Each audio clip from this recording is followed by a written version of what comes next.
Hey gamers, Chris here. So recently I was PM'd with the following message. Hey man, when you get the chance, can you make a video on the Sorcerer? I sure can. I love the flavor, but from an optimization perspective, it seems almost always inferior to the Wizard.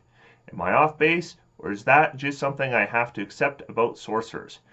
That is something you have to accept about all classes. Wizards are amazing. They are the best class in D&D in my opinion. And it doesn't matter whether I'm comparing them to sorcerers or comparing them to barbarians. I think wizards are more powerful in general. I don't think they're better at everything. I just think if we take everything combined, they are better. However, are sorcerers almost always inferior to wizards? No, I don't think so at all. Wizards are good at casting lots of different kinds of spells and powerful spells. Sorcerers take a few spells and then they specialize in them. So sorcerers are a very, very different kind of character to wizards. In fact, I don't think wizards are the class we should be comparing sorcerers to. We should be comparing them to, say, warlocks. That is a better comparison. Wizards, sorcerers, entirely different. Even though the spell lists are similar, that alone does not make a class. Sorcerers are about sorcery points and metamagic. Wizards are about spell versatility. Two entirely different things, and they're going to fulfill different roles in combat. So, is a sorcerer worse than a wizard? Yes. Is a sorcerer worse than a bard? Well, from levels 1 through 4, I'd say yes. From levels 5 and up, I'd say no. And that's generally the case with wizards. Those first 4 levels are pretty tough. But once you get to level 5 and you start getting spells that work well with metamagic, that is the turning point for the sorcerer, because now they're taking good spells that other classes can cast, but they're casting them better. So this has been one of my most requested videos. So therefore, I had to decide which subclass I was going to do, and I think let's go back to the Shadow. Yeah, because Shadow Sorcerers are cool, and I think they're significantly different from the other Sorcerers, and I think they're not easy to make well, so we're going to discuss how to make them effective. So I'm excited to start talking about the Shadow Sorcerer. So welcome to Treantmonk's Temple. Who knows what evil lurks in the hearts of men? The Shadow knows. Before we start with our build, let's look at the Sorcerer and let's look at the Shadow Sorcerer and see what we're up against. Now, one of the most common misconceptions about Sorcerers that I've seen is this idea that because they have fewer spells, they therefore are a better class for a newer player. I think that is totally bass-ackwards. Fewer spells means more nuance. It means more planning. It means more strategy. It means you really need to know how to pick these carefully. With a wizard, you can just keep copying spells in your book. You find a spell, you copy it. With a sorcerer, you have to look at every spell you have. Is this the right mix for my character, or should I switch something out? And that requires some experience. So sorcerers are actually a much better class for an experienced player than they are for a new player. And speaking of spells known, so we begin at first level with 2 spells known, which is already bad. And then every level we're going to be getting 1 additional spell. But that doesn't hold up. At 12th level, we don't learn any new spell. And that continues on and on as we move up. So at 20th level, a sorcerer only has 15 spells known for all 9 levels. So as I said, as we move up in levels, it's exceedingly important to evaluate our spell list and make adjustments as we need. Sorcerers will have 1d6 for hit points and no armor. So defense is an issue. It means that we're forced to take spells that are going to buff our defense. And because we're forced to take those spells, that's fewer spells of other kinds that we have. So again, just getting the right mix is so important. One nice thing about sorcerers is they are proficient in Constitution saving throws. And of course that scales with levels. So as we use more and more concentration spells, a sorcerer will become better and better at concentration. It makes feats that boost our concentration less important. And that's good because it gives us a chance to take some feats that boost us in other ways. At second level as a sorcerer, we will gain the Font of Magic. This is the primary ability of the sorcerer, and that is the sorcery points that we get. And our sorcery points are always equal to our level, and they are precious. We only get them back on a long rest until we're exceedingly high level.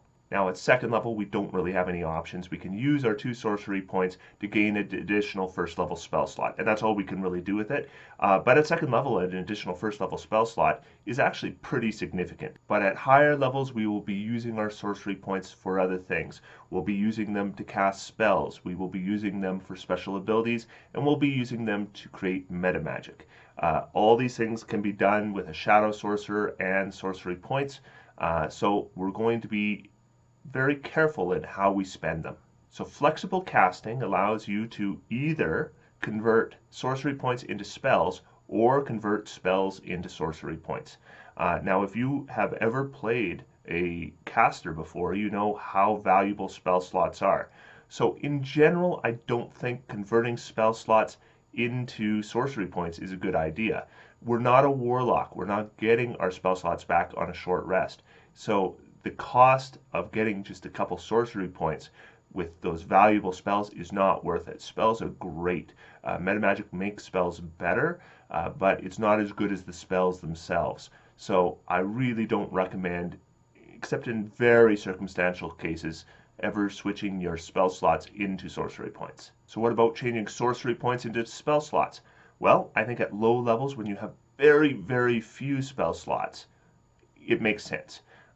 But as we move up in level and we have more spell slots, I don't think it's necessary anymore. So this whole flexible casting, other than the first few levels, we're not really going to be using it very often. I don't recommend using it. So this whole flexible casting is something basically other than the first few levels to get additional spell slot here and there. Beyond that, I think you're best off to just ignore it entirely. So metamagic, this is so important. This is what your sorcerer is based on, and depending on the kind of sorcerer you're going to be playing will depend on the kind of metamagic you want to be taking. Because some metamagic is good for certain types of spells, and then some metamagic isn't very good at all. So let's talk about those metamagic options and which ones I think are good and which ones I think are appropriate for the Shadow Sorcerer we're going to build. Now the Shadow Sorcerer we're going to build is going to be a specialist for 2 things: buffing and debuffing. So they're going to be really good at making allies better and making enemies worse. That's going to be our focus. And so when we look at our metamagic, we're going to keep that in mind. So first, let's discuss Careful Spell. When you cast a spell that forces other creatures to make a saving throw, you can protect some of those creatures from the spell's full force. To do so, you spend 1 sorcery point and choose a number of those creatures up to your charisma modifier, minimum of 1 creature. A chosen creature automatically succeeds on its saving throw against a spell. So the first misconception that people have about this is that it's something to be used with something like a fireball. That's not what makes Careful Spell useful. Being able to cast a fireball and then you do half damage to your allies is not so great. Much better use of Careful Spell are the mass, save, or suck spells. Spells like Hypnotic Pattern. These kinds of spells risk friendly fire, and Careful Spell can keep our allies from being affected. This is also useful for things like, say, a Fear spell. Now, because of some silly errata, things like Web and Stinking Cloud, Careful Spell is not going to work for your allies for those kinds of spells. Now, the errata on Careful Spell says that it only works on the first round, the round you cast the spell. So if you have spells like Web or Stinking Cloud that are going to cause additional saving throws, Careful Spell is no good for those. So there's really not very many spells that this works well with. And funny thing is Jeremy Crawford was challenged on that, and he said, oh yeah, but it works with Fireball and Lightning Bolt. Yeah, but those spells will still cause damage to your allies, even with Careful Spell. So although Careful Spell is cheap, generally speaking, if you're playing a blaster, you don't want to do that. You want to avoid hitting your allies. And although an evoker does that excellently, a sorcerer does not. So if I'm going to take Careful Spell, I'm thinking specifically of a few spells that work very well with it. Like I said, Hypnotic Pattern kind of being the apex of those. The next metamagic is Distance Spell. When you cast a spell that has a range of 5 feet or greater, you can spend 1 sorcery point to double the range of the spell. When you cast a spell that has a range of touch, you you can spend 1 sorcery point to make the range of the spell 30 feet. This sounds better than it is. This distance spell is not a metamagic I'm ever going to take. First off, touch spells that can be cast at 30 feet sounds good, but if you actually look at the list of touch spells you're likely to take with a sorcerer, you're not going to find very many spells. So being able to cast those with a 30-foot range just isn't that impressive. As for the ones with the range of 5 feet or greater, you got to be really careful here because a lot of spells you might think have range don't. For example, if I cast Misty Step to teleport 30 feet, that spell does not have a 30-foot range. That spell has a range of self. And distance spell doesn't work on spells with a range of self. So you can't extend the range of your Misty Step with a distance spell. Even blast spells that you would think might be really effective if you use them with distance spell, things like Cones of Cold or Lightning Bolt, those have range of self as well. So again, distance spell doesn't work on them. So the list spells that distance spell works on tend to be the spells where you had enough range in the first place. So suddenly, it doesn't look so impressive. And again, the touch spells with 30 foot, also to me, not that impressive. So I don't find distance spell that impressive. That brings us to empowered spell. When you roll damage for a spell, you can spend 1 sorcery point to re-roll a number of the damage dice up to your charisma modifier, minimum of 1. You must use the new rolls. You can use empowered spell even if you've already used a different metamagic option during the casting of the spell. So the first standout is it's the only kind of metamagic you can combine with other metamagics. And then the second is we're going to increase the damage a little bit on spells. The thing is this is cheap. So if I'm playing a blaster and I'm casting a fireball, am I empowering it? Absolutely. I do think that empowered is a decent metamagic for blaster wizards, but if blasting isn't going to be your specialty, then I probably wouldn't bother. So the next one is extended spell. Extended spell is my least favorite metamagic in the game. When you cast a spell that has a duration of 1 minute or longer, you can spend 1 sorcery point to double its duration to a maximum duration of 24 hours. Sounds good. Here's the issue with extended spell. Spells tend to have durations that kind of follow a pattern. They go from 1 minute to 10 minutes to an hour to 8 hours to 24 hours, right? So what you end up doing is you take a spell that was 1 minute because it's intended to last for 1 combat and you increase it to 2 minutes. Well, how long is it going to last for? Not 2 combats because the minute after you're out of combat, you're going to be out of combat. So therefore, you're not getting any more value out of that spell. Same thing, if you even have a 10-minute spell, it's probably going to last you until your next short rest. If you extend it, it'll last you until your next short rest, and so on. Now, there's certain exploits, maybe if you've got a spell that is good for 8 hours, and then you could extend it before you take a long rest, so you could still use it a little bit after your long rest. In those cases, there might be a few exploits, but they're not enough. They're not nearly enough to make this worthwhile. In general, if you extend a spell, it's going to be useful for the same points that it would have been useful for if you hadn't extended it. And that, to me, is a waste of valuable sorcery points. So the next metamagic is heightened spell. And heightened spell is actually pretty good. When you cast a spell that forces a creature to make a saving throw to resist its effects, you can spend 3 sorcery points to give one target of the spell disadvantage on its first saving throw made against the spell. So the first thing people think is, well, what about spells like Hold Monster? I don't like this for Hold Monster because although you're giving disadvantage on that first roll, remember they're getting a saving throw every round and heightened spell isn't affecting that. Where I do like it is on spells that provide 1 saving throw. Spells like Polymorph and Hypnotic Pattern and Banishment. These are the kinds of spells where heightened spell really boosts them. Now, where I really like heightened spell is if I'm using a spell that's affecting multiple targets and has 1 saving throw. So Hypnotic Pattern is a lovely spell to combine with heightened spell because you pick that one enemy that's the super tough enemy, give them disadvantage on their saving throws, and then you're affecting several of their minions as well because they still have to make their regular saving throw. People forget about using it with multiple target spells, but I think certainly with Hypnotic Pattern in specific, I think it works really well. That brings us to our most controversial metamagic, and that's Quicken Spell. When you cast a spell that is a casting time of 1 action, you can spend 2 sorcery points to change the casting time to 1 bonus action for this casting. And I've never seen a Metamagic that so many people think is either underrated or overrated. And here's the reason. It's because if you take a spell that requires an action to cast and you make it a bonus action to cast, and you're a sorcerer, then you can't use your action anymore to cast anything but a cantrip. So although it sounds at first like you're doubling your ability to cast spells, you're not. You can cast a regular spell and then you can cast a cantrip.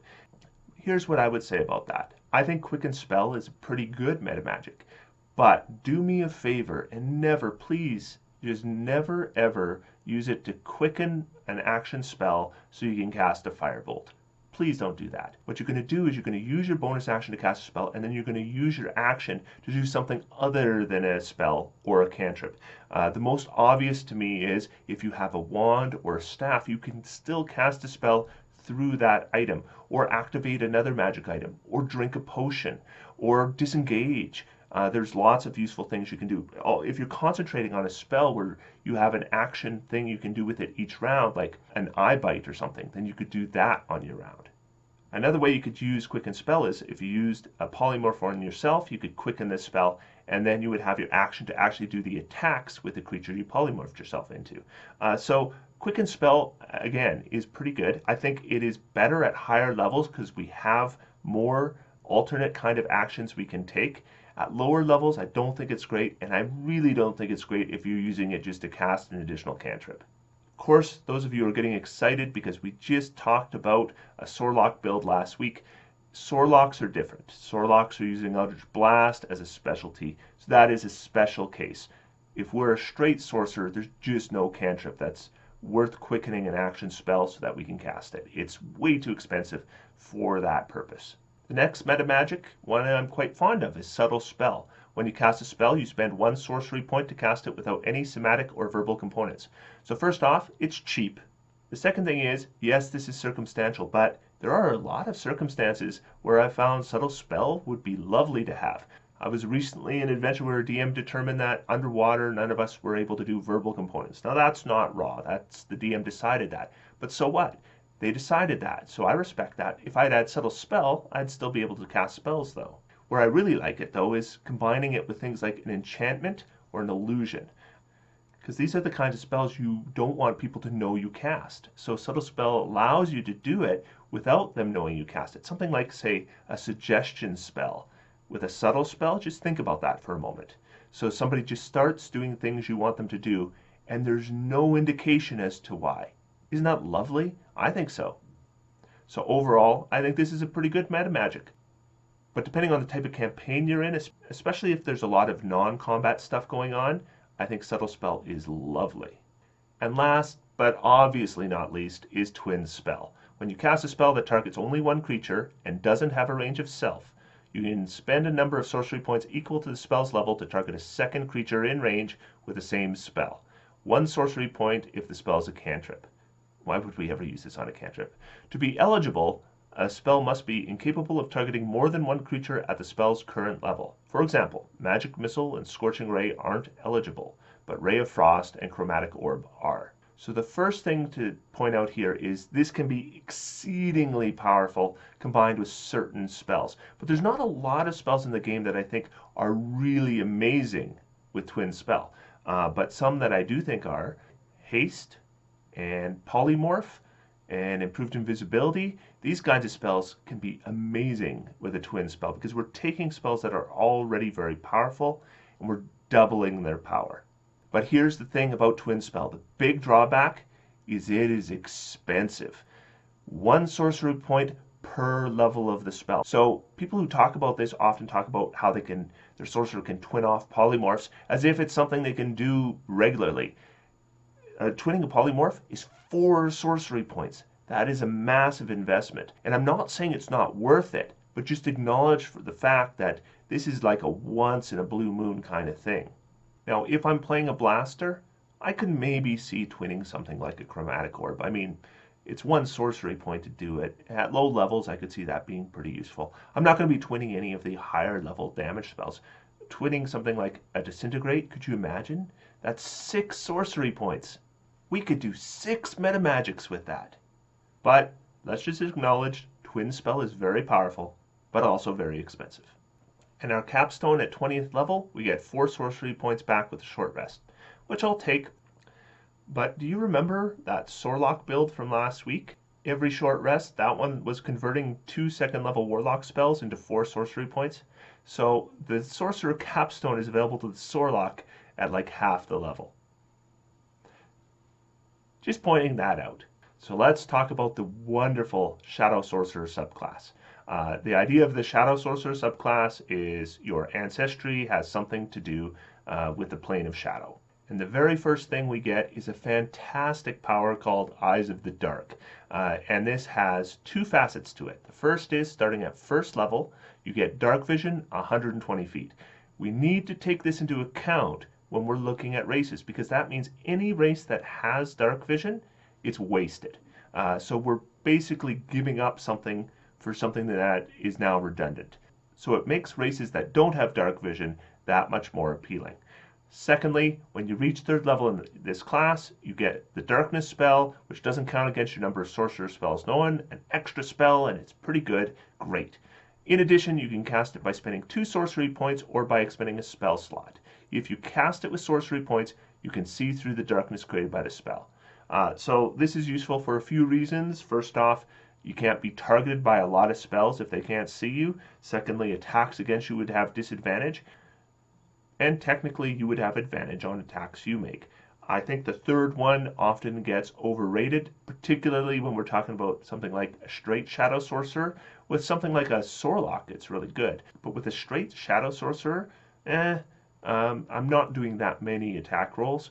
This is primarily becoming a defensive thing or a battlefield control thing. The next thing we get at first level is Strength of the Grave. Starting at first level, your existence in a twilight state between life and death makes you difficult to defeat. When damage reduces you to 0 hit points, you can make a Charisma saving throw. DC is 5 plus the damage taken, which is going to make some of those saving throws really hard to make. But anyway, on a success, you instead drop to 1 hit point. You can't use this feature if you're reduced to 0 hit points by radiant damage or a critical hit. After the saving throw succeeds, you can't use this feature again till a long rest. So this is a little bit like the half-orc ability, except not as good. So of our first level abilities, it's the one that I'm impressed with the least. Now at level 6 is the premier ability of the Shadow Sorcerer. This is fantastic. The Hound of Ill Omen. Hound of Ill Omen. At 6th level, you gain the ability to call forth a howling creature of darkness to harass your foes. As a bonus action, you can spend 3 sorcery points to magically summon a Hound of Ill Omen to target one creature you can see within 120 feet of you. The Hound uses the Dire Wolf statistics. The Hound size is medium, not large. It counts as a monstrosity, not a beast. It appears with a number of temporary hit points equal to half your sorcerer level. It can move through other creatures and objects as if they were difficult terrain, takes a bit of damage if it ends its turn inside an object.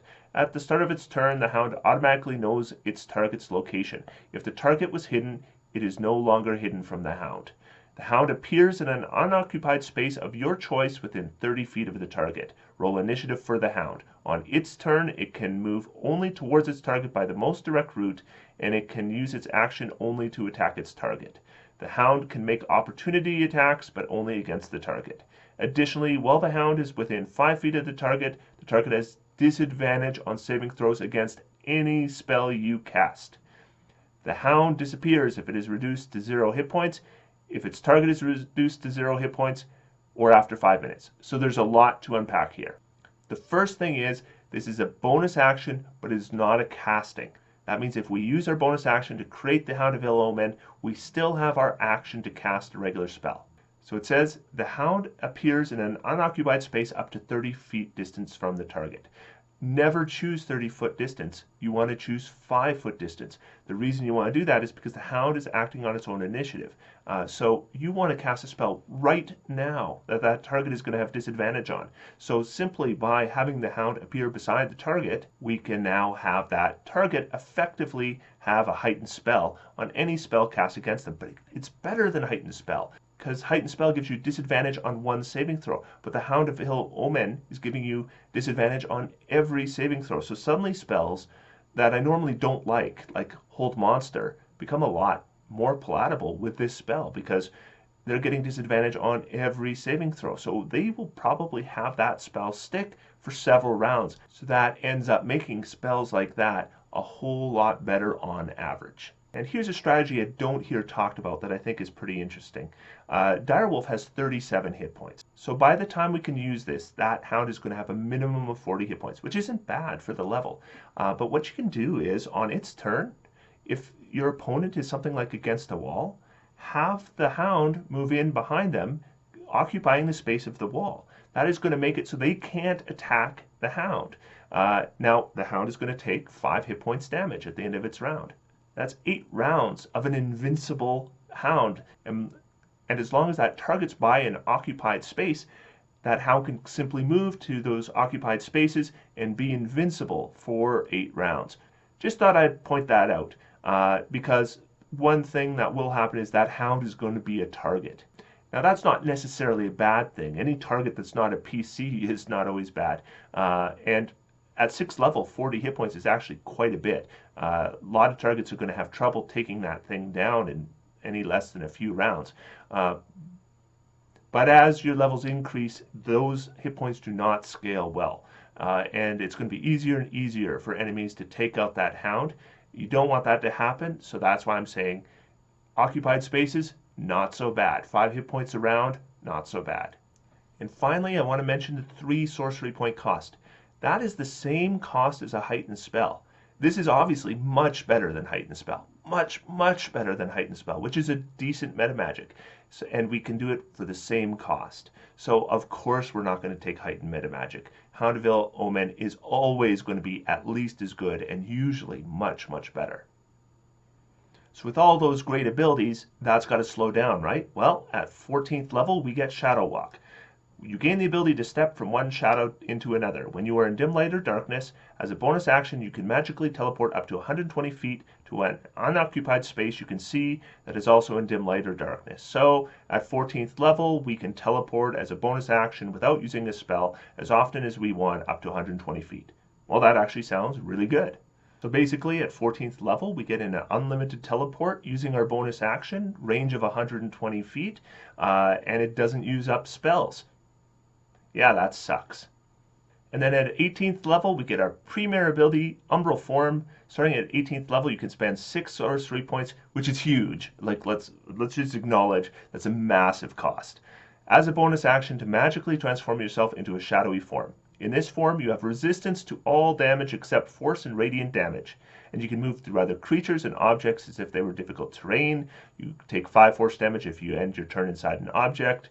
You remain in this form for 1 minute. It ends early if you're incapacitated, if you die, or you dismiss it as a bonus action. So as a self buff, this is pretty huge. You've got etherealness, you've got resistance to all damage, or pretty much all damage. You can even spend your turn inside solid objects, similar to the way I talked about with the Hound of Ill Omen, 5 hit points, no big deal. So you are inside a wall, you step out the wall, cast your spell, step back into the wall, end your turn. So this is pretty good. Just be aware that 6 sorcery points is a massive cost.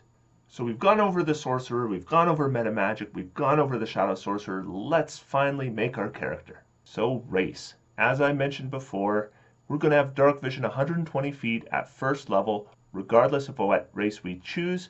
That means that choosing a race with Dark Vision just is a little less glamorous than it usually is. Despite that, the half-elf is still attractive as a race selection. Lightfoot halflings also attractive as a race selection, but I think the clear winner here has got to be the variant human. Then we get a language choice. Doesn't matter what we're going to take. I'll take Elvish. Ability score increases, so we're going to obviously increase our charisma, and then the second one should either be dexterity or constitution. I'll take dexterity. Then we get a free skill proficiency, and you know what I'll take. I'm going to take perception. And then we're going to choose a feat. So here we've got some options. We could boost our concentration saves with something like Warcaster, or boost just a general boosting with something like Lucky. But the one I'm going to take is a little bit different. I'm going to go for Alert. So alert, the big thing here is it's going to give us a +5 bonus to initiative. And when you have a caster that focuses on buffing and debuffing, initiative is really important because your enemies and your allies are going to be fighting each other, and you want to have those things in effect before the damage starts flying. So that's why I like to have a great initiative for this type of character, and alert is going to give me that initiative. Not being surprised while I'm conscious, and other creatures not getting advantage on attack rolls as a result of being unseen by me, are both lovely abilities too, but the premier thing here is the initiative. Going into our ability scores, I'm going to use the point buy. As usual, you're just fine with the stat array. But what we'll do is we'll pump our charisma to 15, and that's going to give us a 16 total. We're going to bump our constitution up to a 14.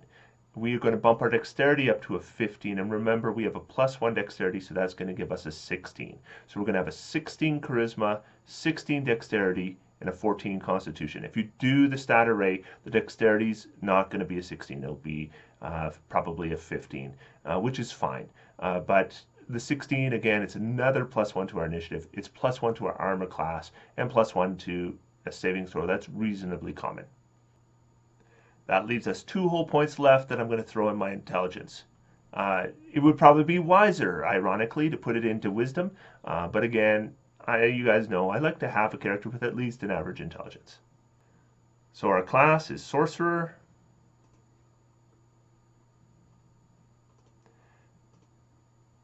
Of Shadow Magic. I get 2 proficiencies. Well, I am a Shadow Sorcerer, so I'm taking Intimidation for sure. And I also like Deception. Persuasion is probably used more than either of those skills in most campaigns. I just think that these are more appropriate for the style of character I'm thinking about. So I'm thinking this guy was probably a criminal. So I'm going to go for the criminal background. Gives him the stealth proficiency, and I choose 1 additional skill, and I'm going to take acrobatics. That's going to work well with my dexterity. I choose a gaming set, doesn't matter, I'll choose dice. Going to go into equipment. A light crossbow and 20 bolts will actually be pretty good for me at level 1. And then I will always take a component pouch over an arcane focus, and I'm going to take the Dungeoneer's pack. Now a sorcerer gets 4 cantrips at level 1, which is more than any other class. And the cantrips I'm looking at here, I'm going to want some kind of ranged option. I'm not seeing this as a real fire user. This is a user of shadow, so I'm liking cantrips more like, say, Ray of Frost. So I'm going to grab that one. And of course, I'm going to have the Minor Illusion cantrip.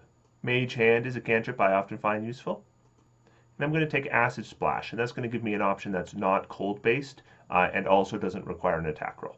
Okay, so our known spells at level 1, it's just not good, right? There's not much there. And I'm thinking what I will likely do is I'm going to take Mage Armor. I think we kind of need it. Even though we have a good dexterity, with the Mage Armor now we're going to have a decent AC. And then I think we're going to grab Sleep. We know that Sleep is going to be very effective at low level. So that's going to give us 1 kind of attack spell that's not a cantrip. And we're boosting our defense as well. So as I mentioned, sorcerers at level 1 or level 2, 3, 4 aren't all that impressive, but this guy's going to be okay. I mean, because we've got that good dexterity, he's actually pretty good with the light crossbow. That's a +5 to hit, d8 +3 damage. That's not much worse than anybody's going to be with that kind of weapon. Honestly, the crossbow is going to be significantly more effective than using attack cantrips at this level. So for the most part, I probably would stick with the crossbow unless you actually need to use a cantrip.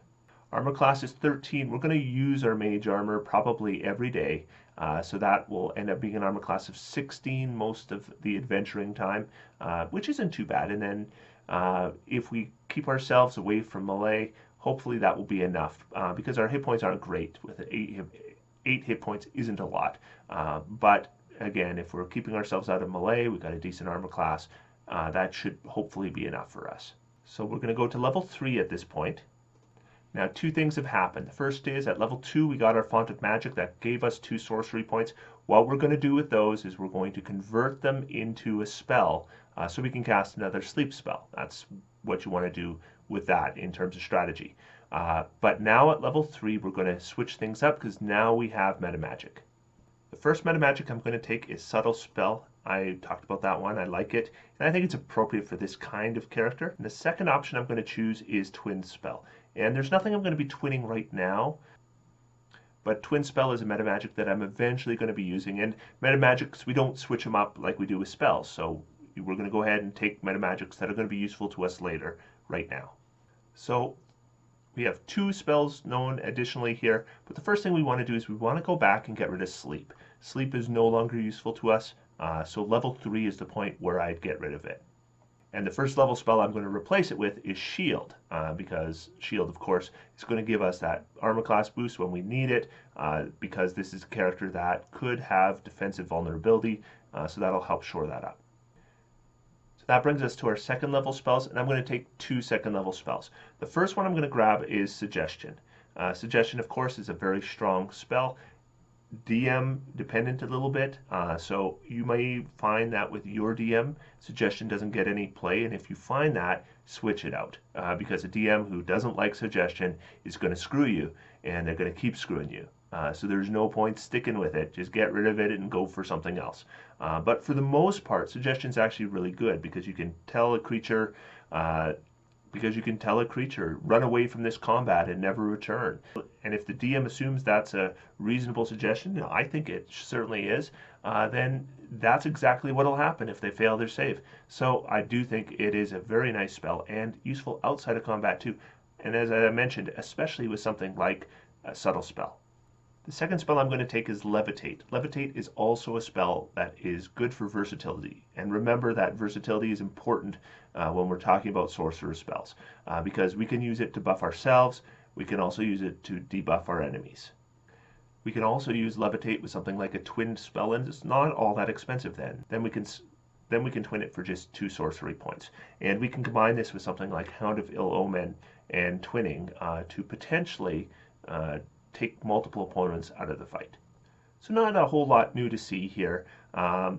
Still, our hit points aren't great. Our armor class is going to be okay at 16, but at least we've got shield now. We can get it up to 21, which isn't too bad.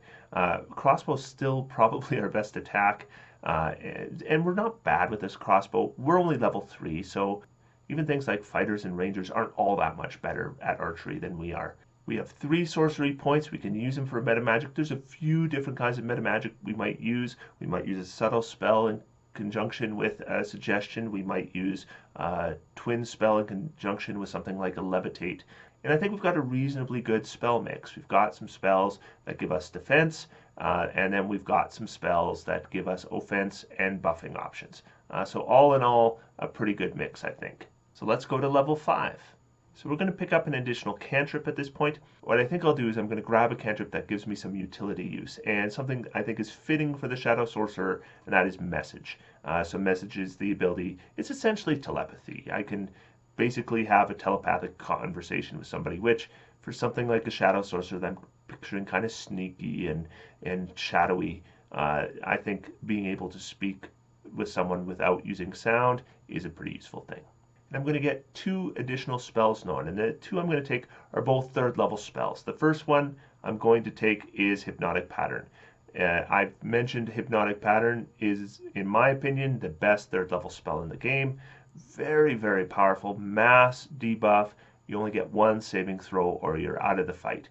And there are a number of ways we can buff Hypnotic Pattern with a sorcerer.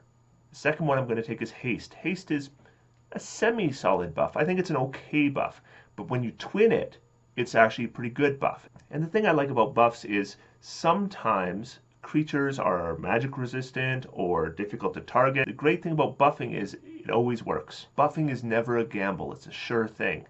So if we can get haste and turn it into a pretty powerful spell, that's lovely to have. At level 4, we also get our ability score improvement, and we are going to get our charisma to 20 as soon as possible here. Remember, we've got Constitution as a proficient save.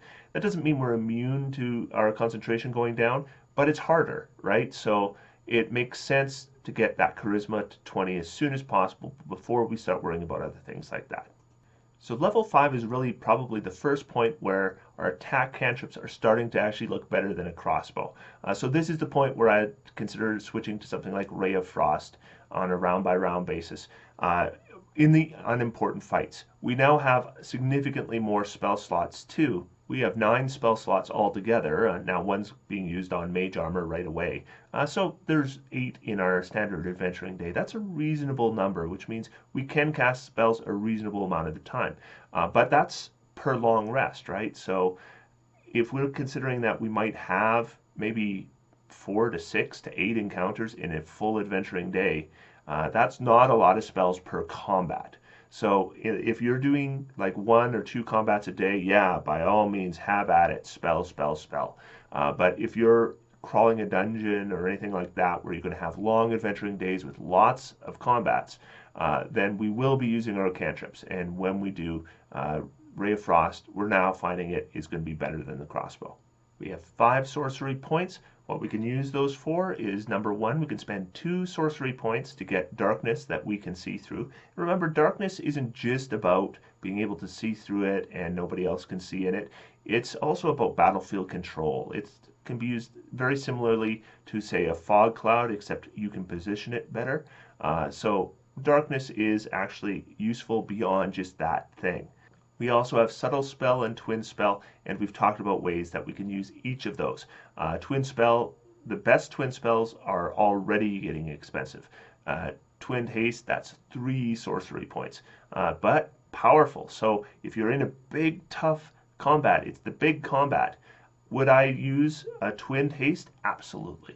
So we're going to jump to level 7, but I just want to make a footnote here. Level 6 is where Hound of Ill Omen comes into play, and that is going to change things significantly. Suddenly things like Levitate and Hypnotic Pattern, we can combine these with the Hound of Ill Omen, and it's really effective. Now with a Hypnotic Pattern, if somebody fails their saving throw and then they take damage from the Hound of Ill Omen, then immediately the spell effect ends. So just remember, we don't always necessarily want to attack with our Hound of Ill Omen. Sometimes it's just about sitting there and affecting saving throws. So we are still at the point where we're getting a spell per level, so we're going to get 2 additional spells to choose from, and we're going to be able to choose 4th level spells. So let's do that right now. And the first spell I should choose would be Polymorph. Obviously Polymorph. Yes, I can twin Polymorph. Yes, I can combine Polymorph with a Hound of Ill Omen in order to turn an enemy into a rabbit. I can use Polymorph as a buff on allies. Polymorph is amazing if I don't use Metamagic with it, and even more so if I do. So it is an obvious choice for pretty much any sorcerer at this level. Now, I have talked about Banishment, and I got a lot of heat when I said Banishment was overrated. I still think Banishment is overrated, but I do think that it's worthwhile for us to look back at this later and switch into Banishment, because although Banishment I don't think is amazing as a 4th level spell, if we can use our Hound of Ill Omen with it, now that it has a disadvantage attached, that's not so bad. And the thing is as long as that creature's gone, that Hound of Ill Omen is just going to stay right in that square. And then once we finish off all their allies and then they come back, then immediately they have that Hound of Ill Omen beside them again. So we can hit them with other saving throw spells. So I do think this is a character that should take Banishment. However, I also think Banishment is a spell that scales particularly well, right? Because every level you cast it higher, you get an additional target. That's why I would never twin a Banishment. Twinning a Banishment is 4 sorcery points, and I could cast it with a 5th level spell and do the same thing, right? So I'm not concerned so much about taking Banishment right now, but when we get to level 9, let's go back and take a look at it again. The spell I do want here is Dimension Door. Dimension Door, we know why Dimension Door is great. You don't need me to tell you. It's great. So that is 7 sorcery points. Save 3 for at least 1 Hound of Ill Omen. It's your best use of sorcery points. You're not going to regret it. But all in all, 7 sorcery points is still going to go really fast. It sounds like a lot. It's not. It's 7 per long rest. So you have less sorcery points than you have spells, and you're often spending multiple sorcery points in one round. However, with 11 spell slots, we're now getting at the point where we're getting a lot more comfortable casting spells every round. There will still be times we're using cantrips at this point. We're not at the point yet where we can always cast a spell, especially in a long adventuring day. but we can definitely cast probably a couple spells per combat at least. So now we're really starting to feel powerful. And the fact that we can take what is the most powerful spell in the game at this point and make it better than any other caster can do, that's something special. I mean, yes, it costs you 4 sorcery points to twin a polymorph, but twinning a polymorph is fantastic. And so, can a sorcerer do anything better than a wizard? Yes. Right now, polymorph is best cast by a sorcerer. So let's go to level 9. I've already told you what we're going to do with our ability score improvement. Let's get the charisma up to a 20 as fast as we can. We now have the maximum DC possible for us to give this character. And because this is a character that relies so much on enemies failing saves, and disadvantage, don't count on disadvantage being 100%. It's not 100%. Creatures still make saving throws even when you give them disadvantage. And remember, a lot of creatures, as we level up, are going to start getting things like magic resistance. And suddenly you start using things like Hound of Ill Omen, and all that happens is you've given them a straight up saving throw. So they still have potentially a fairly decent chance of saving. So don't count, especially on those single save or suck spells, for them to work forever. They don't always work forever. So here we are at our 5th level spells, and I'm going to make a lot of people either very happy or unhappy and do something I seldom do. I'm clicking Hold Monster, because Hold Monster plus Hound of Ill Omen is actually pretty good, because they're getting disadvantage on every saving throw, and they can't even attack the Hound of Ill Omen to kill it, right? So it does make a lot of sense to do Hold Monster at this point. Now, like I said with Banishment, I would never twin a Hold Monster for the same reason I wouldn't twin a Banishment. If I'm casting Hold Monster with a higher level, I am affecting multiple creatures. Sorcerers don't have an amazing spell list at those 7th and 8th level slots, so being able to do a Hold Monster that could affect many targets, especially if you can get your Hound of Ill Omen in a position where they're going to have one of them with disadvantage, then it becomes a lot better. And now that I have 5th level spell slots, I am going to go back and choose Banishment.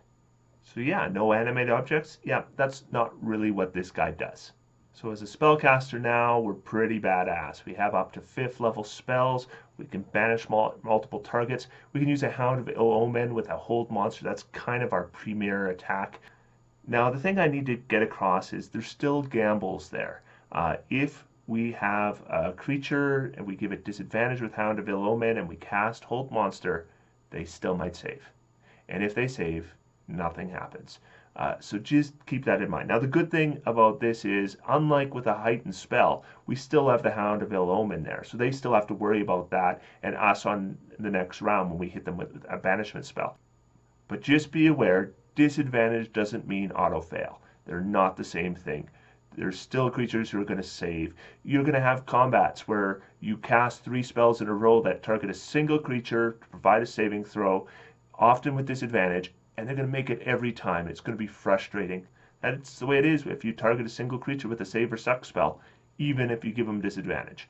So just be aware of that. However, it works often enough that I do think it's still effective as a strategy. And remember, we have that big bonus to our initiative, so we're often doing this before they do anything. 9 sorcery points now means we could technically twin a couple polymorphs if we wanted to. Now, we're still at the point where polymorph is pretty good, but we're getting to the point where it's going to be less good soon. And remember, we're playing a sorcerer, so this is a point where we want to start thinking, do I even want to continue with keeping polymorph prepared? Now something like levitate is maybe becoming less useful too, but the thing about levitate is that as a 2nd level spell, it's still going to remain a pretty good option because we can give disadvantage on that saving throw, and there are a lot of creatures it will still take right out of the combat, and there's still the utility use of it as well. So I will still keep levitate. I think levitate brings enough to the table.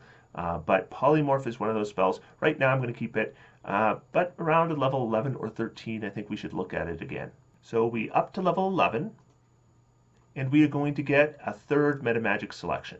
Remember when I said Quicken Spell is something that becomes better later? So this is the point where we want to take Quicken Spell, because we probably have a wand or a staff or some scrolls or other things we can do on our action right now. And so that makes Quicken Spell really good. So now we can do things where we might quicken the hypnotic pattern and then we might use our action to use an item to do something else. Again, we're not using Quicken Spell for the ability to cast a cantrip. That is not a good use of your sorcery points. So we get another cantrip at this level. As you can probably guess, at 11th level, we're probably not using cantrips that much. I mean, I realize that damage cantrips have scaled twice, but 3d8 damage is not good damage for level 11. That's like 13, 14 points of damage. I mean, fighters were doing that damage at level 3. So again, I'm probably looking for a cantrip that has some more utility use. Those kinds of things, those out of combat kind of things, are cases where we still might use cantrips. So I'm going to grab Prestidigitation at this point. I considered Mending, that was another option. Shape Water was another option. There's a few good utility spells here, but that's the one I'm going to take this time. Now I get 2 additional spells known, and this is the last time I'm going to have 2 additional spells known with a 2-level jump. From now on, our spells known is going to progress at a slower rate. So I'm going to choose a 6th level spell, and you guys know I almost always take Mass Suggestion because Mass Suggestion is a great spell, affects lots of creatures, doesn't use concentration. But what I want to do here is I want to take something different because I think there's a couple spells that work better for this build than they do for most builds. So that makes them a little more attractive to me. I still think Mass Suggestion would be a perfectly good choice at this level. But the 2 that kind of talk to me here are Sunbeam and Eye Bite. Both of them are concentration spells that give you an action every round, so they're good to combine with Quicken Spell.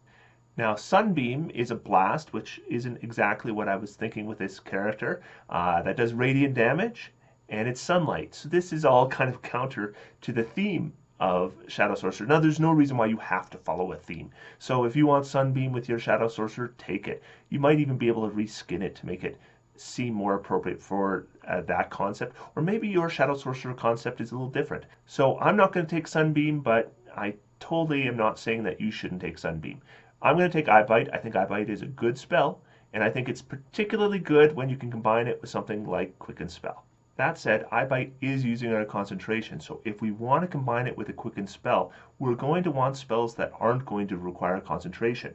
Now we have Dimension Door, but Dimension Door is a very good spell when it's needed, but it's not always needed. So we want to create a spell that we can quicken, that we can use then in conjunction with something like Eye Bite. And the spell I'm thinking of is Synaptic Static. So we're finally going to have a blast. We can do some damage in an area of effect.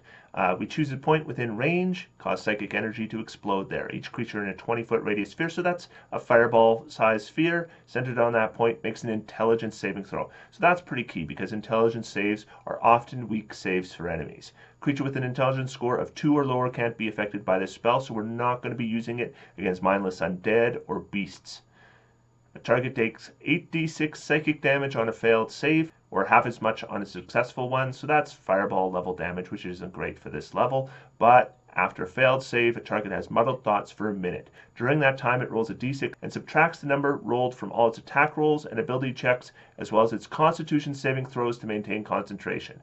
The target can make an intelligence saving throw at the end of each of its turns, ending the effect on itself on a success. So this is a debuff too. We got a blast plus a debuff.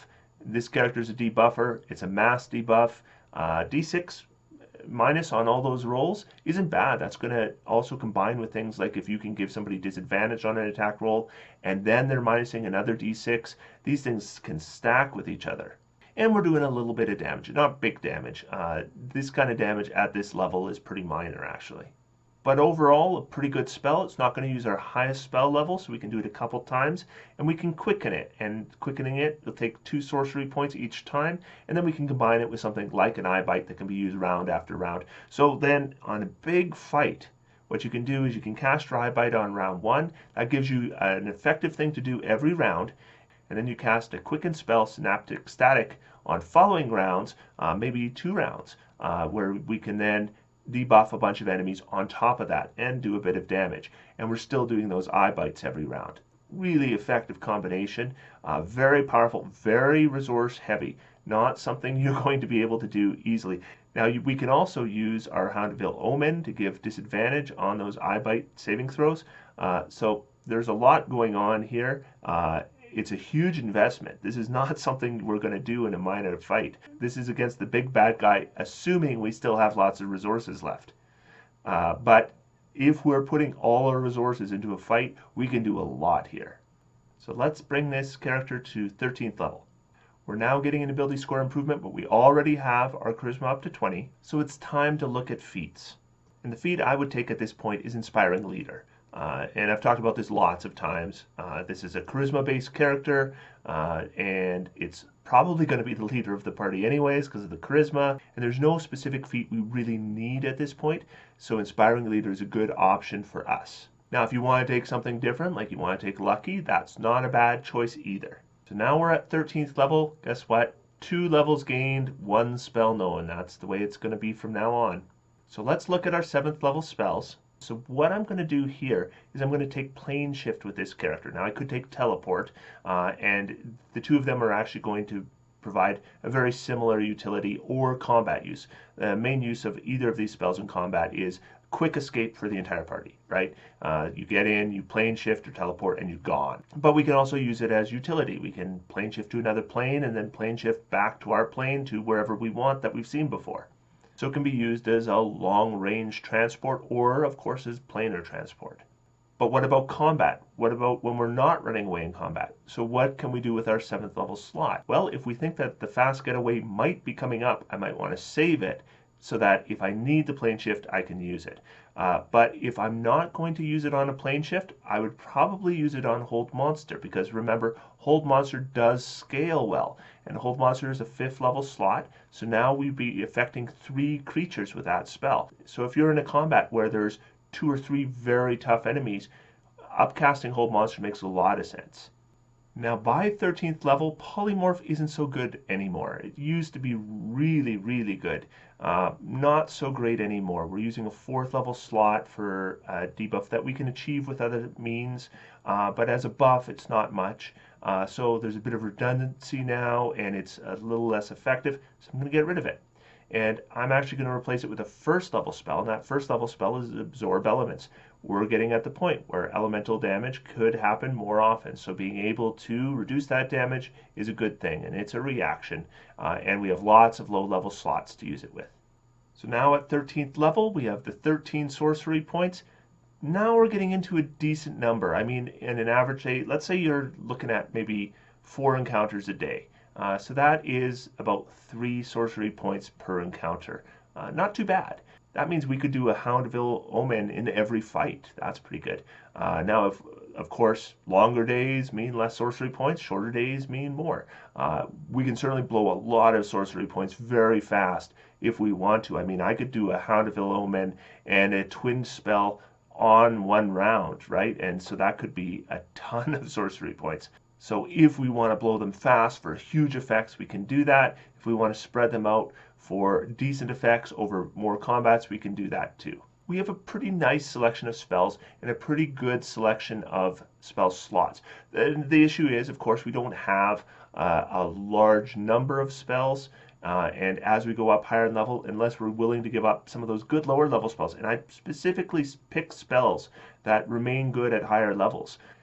Suggestion, Levitate, Hypnotic Pattern, these are spells that are going to continue to be good as I level up, so I want to keep them so that I have things to do with my lower level slots.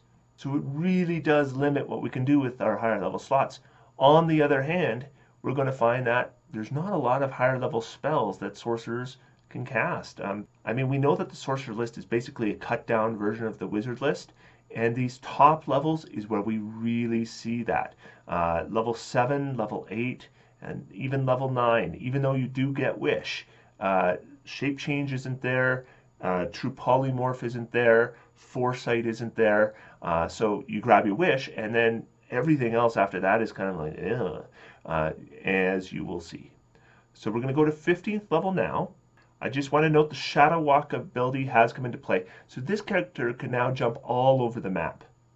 Now we are limited to dim or shadowy areas, but in most places, there's going to be at least corners that are dim or shadowy. So there's certain places we won't be able to go, but we can certainly find places we can go.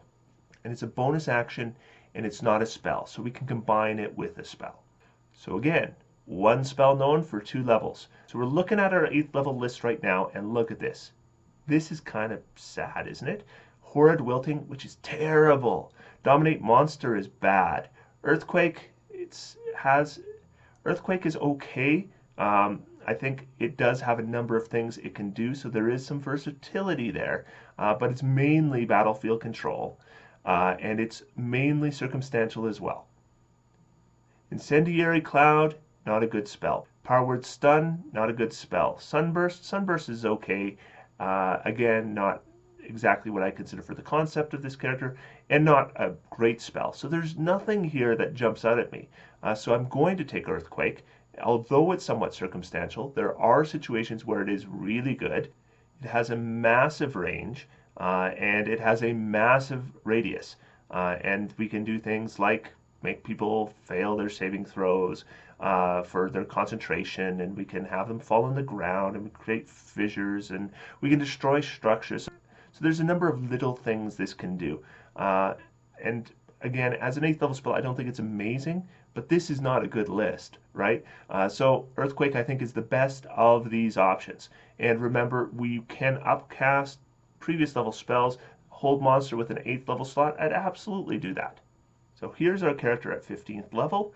And at this point, I'd say that sorcerers are holding their own against other spellcasters. There's going to be a bit of a dip here. Around 15th level and 16th level, there's a bit of a dip until Wish comes into play. Because Wish, of course, is the best spell in the game.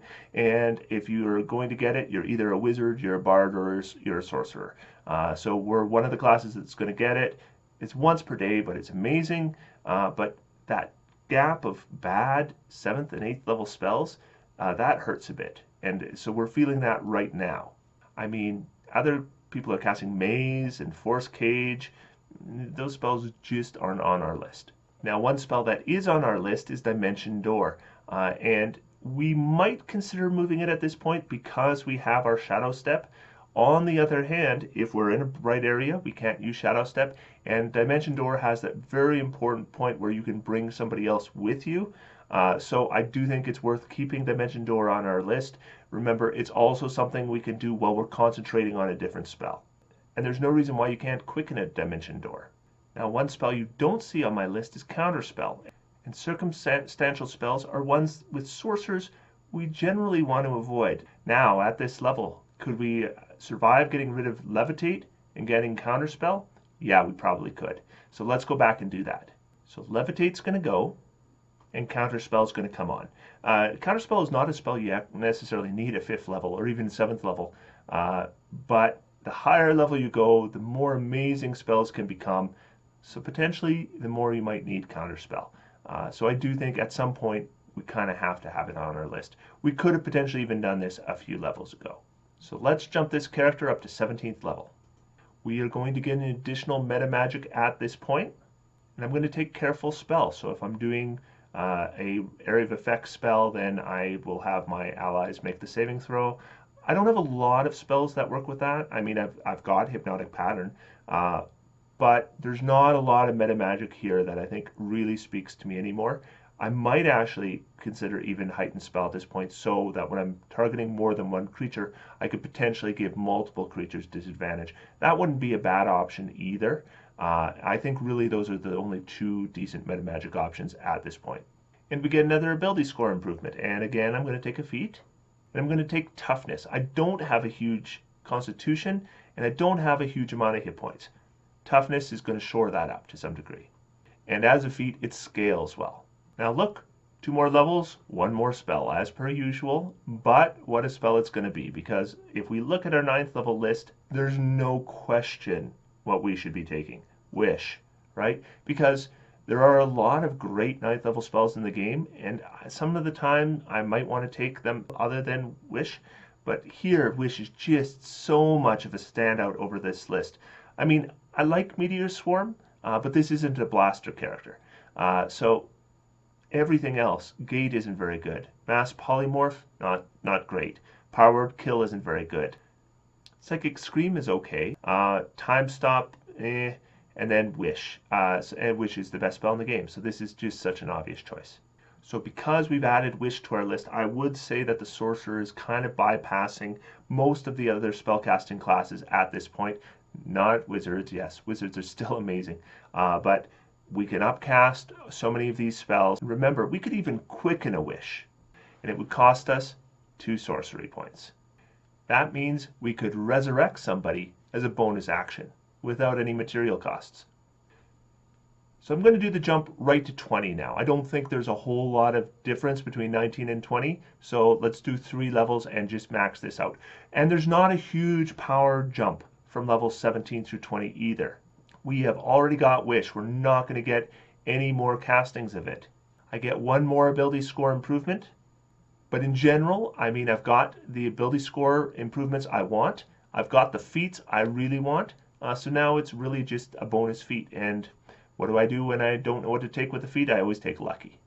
And if this isn't sad, we've just gained 3 levels. You know how many known spells we gained? 0, right? Between level 17 and 20, you don't get an additional spell, not 1. And do me a favor, guys.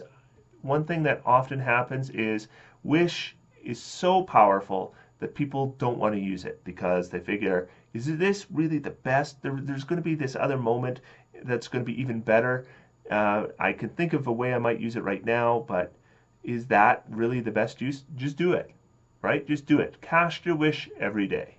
Now we've added Umbral Form, which you remember is expensive, but a powerful self-buff that's going to give us etherealness. It's going to give us resistance to pretty much every kind of damage, and it's a bonus action. We also get our Sorceress Restoration at level 20. That's 4 sorcery points back per short rest. Seems a little late to the party, but I'll take all the sorcery points I can get. Thank you very much. And remember, a couple Sorcerer's Restorations, that's 8 sorcery points. That's enough to do our Umbral Form and still have more left over. So I don't have much to add with this character. We've got toughness, so we've got pretty good hit points.